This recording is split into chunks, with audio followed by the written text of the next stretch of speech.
नमस्कार।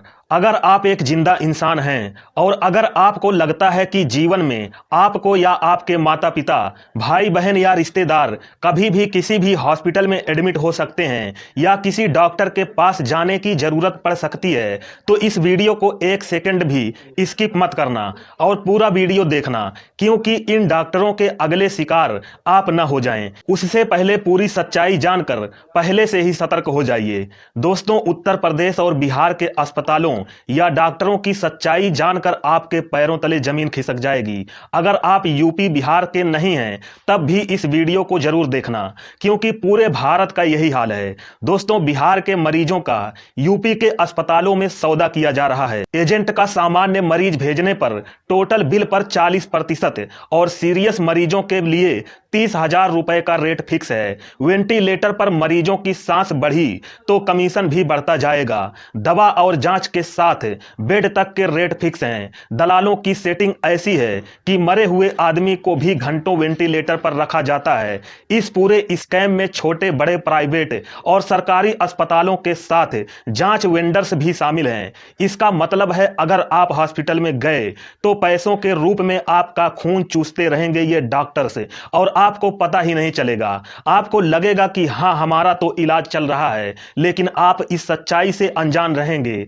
जो आपके इर्द गिर्द छोटे बड़े प्राइवेट और सरकारी अस्पतालों के साथ जांच वेंडर्स, डॉक्टर्स, दलाल इस फिराक में लगे रहते हैं कि मरीज से अधिक पैसों की वसूली कैसे की जाए। दोस्तों, हिंदी अखबार दैनिक भास्कर ने 30 दिनों तक बिहार के बगहा से लेकर यूपी के गोरखपुर तक पड़ताल की है। इस दौरान 10 प्राइवेट हॉस्पिटल संचालक, एक बिहार सरकार का स्वास्थ्य कर्मी, एक आशा कर्मी, 5 प्राइवेट हॉस्पिटल मैनेजर और एक एजेंट कैमरे पर डील करते हुए रिकॉर्ड हुए हैं। दैनिक भास्कर के एक अंडर कवर रिपोर्टर ने इस पूरे स्कैम को कैसे एक्सपोज किया, यह जानना बहुत जरूरी है। इस पूरे स्कैम का खुलासा कैसे हुआ, आइए सिलसिलेवार तरीके से जानते हैं। वह अंडर कवर रिपोर्टर कौन है या उनका नाम क्या है, यह नहीं बताया जा सकता है, क्योंकि वह एक अंडर कवर रिपोर्टर है। सबसे पहले ऐसे 3 केस जानते हैं जो मरीजों की खरीद फरोख्त से जुड़े हैं। केस नंबर 1, रिपोर्टर से एक औरत ने कहा कि मैं लक्ष्मी देवी देवरिया जिले के भरौली की रहने वाली है। 17 जनवरी को रात 1 बजे मेरी देवरानी लीलावती देवी के बच्चे की तबीयत बिगड़ गई।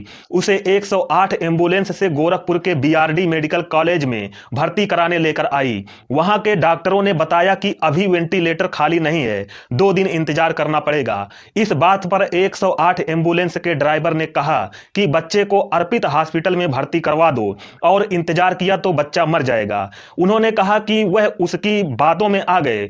एम्बुलेंस ड्राइवर हमें अर्पित हॉस्पिटल के लिए लेकर निकला। कुछ दूर सुनसान जगह पर उसने हमें दूसरी प्राइवेट एम्बुलेंस में शिफ्ट कर दिया। फिर बच्चे को अर्पित हॉस्पिटल में भर्ती करा दिए। वहां के मालिक ने एम्बुलेंस ड्राइवर को 500 रुपए के नोट दिए। ड्राइवर ने हमसे भाड़ा तक भी नहीं मांगा। 5 दिन से मेरा बच्चा भर्ती है, 60,000 रुपए ले लिए। पैसे ना होने के चलते हमने अर्पित हॉस्पिटल से बच्चे को सरकारी अस्पताल में शिफ्ट करने को कहा। इस पर उन्होंने कहा कि पैसे लाओ, नहीं तो बच्चे को उल्टा सीधा इंजेक्शन लगाकर मार देंगे। मेरे बच्चे को अर्पित हॉस्पिटल में जान का खतरा है। और 22 जनवरी को यह शिकायत गोरखपुर की गुलरिया पुलिस से देवरिया के लक्ष्मी देवी ने की। उनके बच्चे की मौत हो चुकी है, पुलिस जांच कर रही है। यह पहला केस है। केस नंबर 2, 9 दिनों के व्रत के बाद तबीयत बिगड़ने पर बगहा के मटियरिया गांव के रहने वाले मिंटू ने मां को हरना टाड में एक प्राइवेट हॉस्पिटल में एडमिट करवाया। 1 दिन इलाज के बाद डॉक्टरों ने गोरखपुर रेफर कर दिया। हॉस्पिटल ने खुद एम्बुलेंस बुलवाई और गोरखपुर के बसारतपुर स्थित श्री वेदना मल्टी स्पेशलिटी हॉस्पिटल में भेज दिया। मिंटू का आरोप है कि मां की मौत हो गई थी, फिर भी उन्हें वेंटिलेटर पर रखा गया। जब हॉस्पिटल में इलाज चल रहा था तब मिंटू को शक हुआ कि कुछ तो गड़बड़ है। उन्होंने अपनी पहचान के एक डॉक्टर को परिजन बनाकर मां तक भेजा। उन्होंने बताया कि तुम्हारी मां की डेथ हो चुकी है। मिंटू ने बताया कि इलाज के दौरान 1.5 लाख रुपए की दवा मंगवाई गई। मौत के कारण मां का शरीर फूल गया था और बदबू आ रही थी। इसके बाद भी डॉक्टर इलाज के लिए पैसे की डिमांड कर रहे थे। पुलिस को बुलाया तो हॉस्पिटल ने मां को मृत घोषित कर दिया। ये था दूसरा केस। अब केस नंबर 3 जान लेते हैं, फिर इससे भी बड़ा खुलासा होने वाला है जिसको जानकर आपके पैरों तले जमीन खिसकने वाली है। बिहार के वाल्मीकि टाइगर रिजर्व से सटे घोटवा गांव की सुनीता सड़क दुर्घटना में गंभीर रूप से घायल हो गई। बेहतर इलाज के लिए गोरखपुर गई, लेकिन वहां दलालों के नेटवर्क में फंस गई। इलाज के दौरान जब डॉक्टरों को पता चला कि वह सोशल वर्कर है तो उन्हें अपना एजेंट बनाने का प्रयास किया गया। सुनीता ने बताया कि एक नहीं, वह जहां जहां भी इलाज के लिए गई, अस्पताल उन्हें कमीशन पर मरीज लाने का ऑफर करते रहे। बोला गया बिहार से हैं, वहां बहुत मरीज हैं, एक मरीज पर 10,000 कमाने का ऑफर दिया गया। लक्ष्मी देवी, मिंटू, सुनीता के मामले सामने आने के बाद रिपोर्टर ने पड़ताल करना शुरू किया। उस अंडरकवर रिपोर्टर की पड़ताल बिहार के बगहा से शुरू हुई, क्योंकि यह यूपी बॉर्डर से सटा है। यहां से मरीजों को गोरखपुर ले जाया जाता है, इसलिए रिपोर्टर गोरखपुर तक पहुंचता है। जब रिपोर्टर एक आम आदमी बनकर अस्पतालों में जाता है और डॉक्टरों से बात करता है, फिर जो खुलासा होता है यह जानकर माथा चकरा जाएगा। रिपोर्टर की डॉक्टरों से क्या बातें हुई, आइए सिलसिलेवार तरीके से इस पड़ताल को जानते हैं। पहला पॉइंट, बिहार के बगहा का सरकारी प्राथमिक स्वास्थ्य केंद्र मधुबनी। यहां रिपोर्टर की मुलाकात एक प्राथमिक स्वास्थ्य केंद्र मधुबनी के सीनियर ऑपरेटर चंद्रभानु से हुई। चंद्रभानु और रिपोर्टर के बीच क्या बात हुई, आइए अब उसे जान लेते हैं। रिपोर्टर ने कहा, आप मरीजों को किस प्राइवेट हॉस्पिटल में भेजते हैं? पडरौना में तो हमारा हॉस्पिटल है। चंद्रभानु ने कहा, हम लोग यहां से एक महीने में 30 से अधिक मरीज बिहार से बाहर भेजते हैं। रिपोर्टर बोला, एक मरीज पर हॉस्पिटल से क्या हिसाब होता है? चंद्रभानु ने बताया कि हर मरीज पर 30% है, दवा पर 20% अलग से देते हैं। रिपोर्टर, दवा पर तो हर जगह नहीं मिलता है। चंद्रभानु, ऐसा थोड़े है, एक हॉस्पिटल नहीं है, बहुत ऑप्शन है, जो नहीं देगा वहां मरीज क्यों देंगे? आगे रिपोर्टर ने पूछा कि आप हमारे यहां मरीज भेजिए, हिसाब हो जाएगा। चंद्रभानु, हम डॉक्टर साहब से बात कर लेंगे, इसके बाद सेटिंग हो जाएगी। यह था पहला पॉइंट। अब दूसरा पॉइंट जानते हैं। गोरखपुर का सुपर स्पेशलिटी हॉस्पिटल। रिपोर्टर ने बताया कि बगहा से हमें गोरखपुर के खजांची चौक स्थित heritage multi super speciality hospital की लीड मिली। हॉस्पिटल संचालक बनकर हम हॉस्पिटल पहुंचे तो हमारी मुलाकात निदेशक डॉक्टर अभय नंदन सिंह से हुई। रिपोर्टर ने कहा, मेरा बिहार में हॉस्पिटल है, आपके यहां रेफर मरीजों पर क्या सिस्टम है? डॉक्टर ने कहा, अब तक आपके मरीज कहां जाते थे, क्या सिस्टम था? रिपोर्टर, पडरौना में मरीजों को दिया जाता था, लेकिन हम लोगों को पैसा कम मिलता है। डॉक्टर, यहां 50 बेड के हॉस्पिटल हैं, हर सुविधा है, हम एम्बुलेंस और आईपी सिस्टम चलाते हैं। रिपोर्टर, दोनों सिस्टम में क्या अंतर है? डॉक्टर, मरीजों का आईपीडी मेडिकल और लैब का बिल बनता है। आईपीडी में बाहर से आने वाले डॉक्टर की फीस काटकर हम कुल बिल का 40% आपको दे देंगे। दवा में 20 और लैब के बिल पर 30% कमीशन दे देंगे। पेशेंट के डिस्चार्ज होते ही आपका पैसा यूपीआई से चला जाएगा। फिर रिपोर्टर ने पूछा, एम्बुलेंस सिस्टम क्या है? डॉक्टर ने बताया, आपका सीरियस मरीज आएगा तो हम तत्काल आपको यूपीआई कर देंगे। नवजात बच्चे का 25 और बड़े का 30,000 रुपए देंगे। रिपोर्टर, मरीज भर्ती होने के बाद मर जाएगा तो क्या होगा? डॉक्टर ने कहा, हम आपको पैसे दे देंगे, हम कैसे कितना लेंगे ये हमारा मामला है। पेशेंट 20 दिन भर्ती रहे ये हमारा रिस्क होगा। रिपोर्टर ने कहा, हमारे पास एम्बुलेंस वाले सीरियस केस अधिक हैं, यही सिस्टम रखिए। डॉक्टर, इसमें आपका और हमारा दोनों का फायदा है। मरीज भर्ती होने के 1 घंटे बाद भी मर जाए तो आपको पूरा पैसा मिलेगा। आपके एम्बुलेंस ड्राइवर और स्टाफ को भी पैसा देंगे। रिपोर्टर, सीरियस पेशेंट का कितना बिल बन जाता है? डॉक्टर ने बोला, मरीज कितने दिन रहेगा यह उसकी कंडीशन पर तय होगा। अब तक आप लोग गलत जगह मरीज भेजकर नुकसान में थे, यहां एम्बुलेंस सिस्टम में अच्छा पैसा कमा लीजिएगा, क्योंकि यहां तो मरीज पैसा देकर ही जाएगा। रिपोर्टर ने पूछा, क्या मरीज भेजने से पहले आपको कॉल करना होगा? डॉक्टर, आप मैसेज कर देना और वीडियो कॉल कर मरीज से बात करा देना, हम कंडीशन जान लेंगे, इसके बाद इलाज की व्यवस्था कर देंगे। रिपोर्टर, कैसे पता चलेगा कि मरीज पर कितना मिलेगा? तब डॉक्टर ने बताया, 9 साल तक 25,000 और उसके ऊपर 30,000 रुपए देंगे। बच्चों में जांच और दवाएं कम होती हैं, इसलिए ज्यादा नहीं देंगे। रिपोर्टर, रेट कुछ बढ़ा दीजिए, हम लोगों की भी कुछ कमाई हो जाए। डॉक्टर ने कहा, आप केस दीजिए, अधिक केस रहा तो 35,000 दे देंगे। रिपोर्टर के साथ डील होने के बाद डॉक्टर अभय नंदन सिंह वीडियो कॉल पर मरीज देखने के बहाने हमारी पड़ताल करना चाहते थे। उन्होंने वीडियो कॉल पर मरीज को देखने और उसके पेरेंट से बात कराने की बात कही थी। डॉक्टर की बात जानने के लिए हमने यानी रिपोर्टर ने सीरियस मरीज का पूरा माहौल क्रिएट किया। अंडरकवर रिपोर्टर मरीज और परिजन बन गए। डॉक्टर पर विश्वास जमाने के लिए किराए पर ऑपरेशन थिएटर लिए।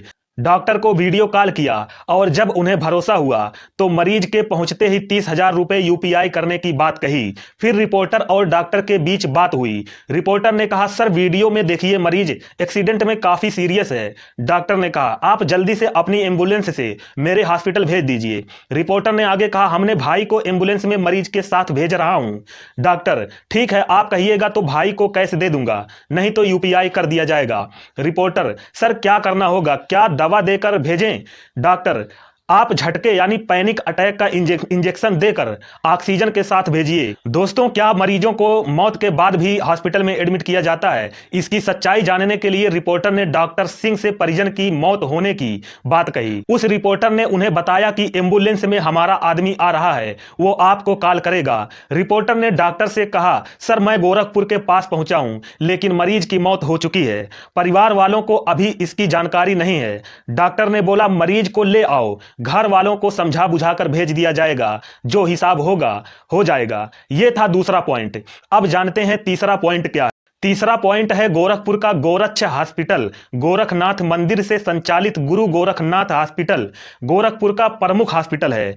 हॉस्पिटल से मिलता जुलता नाम रखकर खुद को 3 पीढ़ी से मंदिर से जुड़ा होने का दावा करने वाले गोरक्ष हॉस्पिटल के एमडी विक्रांत त्रिपाठी खुद तो डॉक्टर नहीं है, लेकिन बिहार के मरीजों के इलाज के लिए बड़ी डील की। रिपोर्टर वहां भी पहुंचे और बात की, आपका हॉस्पिटल गोरखपुर मंदिर से जुड़ा है क्या? एमडी विक्रांत त्रिपाठी ने कहा, हॉस्पिटल से जुड़ाव नहीं है, लेकिन गोरखपुर मंदिर से जुड़ाव जरूर है। हमारी 3 पीढ़ियां मंदिर में रह रही हैं। मेरा मरीज भी गोरखनाथ मंदिर पहुंच जाए तो वहां के डॉक्टर मेरे पास भेज देते हैं। रिपोर्टर, पता चला है कि गोरखपुर में दलाल मरीज लाकर बेच देते हैं। तब डॉक्टर ने कहा, यहां तो पूरा कल्चर ही यही है। बिहार में हॉस्पिटल की कमी से 70% मरीज गोरखपुर आते हैं। यहां दलाल मरीजों को हॉस्पिटल में बेच देते हैं। रिपोर्टर ने फिर पूछा, हम आपको मरीज देते हैं तो एक मरीज पर क्या मिल जाएगा? डॉक्टर ने कहा, टोटल बिल में डॉक्टर राउंड का काटकर 30% मिल जाएगा और जांच में भी 30% मिल जाएगा। दवा पर हम 10% ही देंगे। रिपोर्टर ने फिर पूछा, सर्जरी वाले मामलों में क्या होगा? डॉक्टर, बड़ी सर्जरी में हम आपको अलग से 10,000 देंगे। अगर पैकेज वाली सर्जरी है तो उसमें भी 10,000 मिल जाएगा। फिर रिपोर्टर ने पूछा, हमको पैसा कैसे मिलेगा? डॉक्टर, पेशेंट की छुट्टी होते ही आपको यूपीआई कर दिया जाएगा। यह था तीसरा पॉइंट। अब जानते हैं चौथा पॉइंट क्या है। गोरखपुर का न्यू शिवाय मल्टी स्पेशलिटी हॉस्पिटल। यहां रिपोर्टर की मुलाकात डॉक्टर डीके राय से हुई।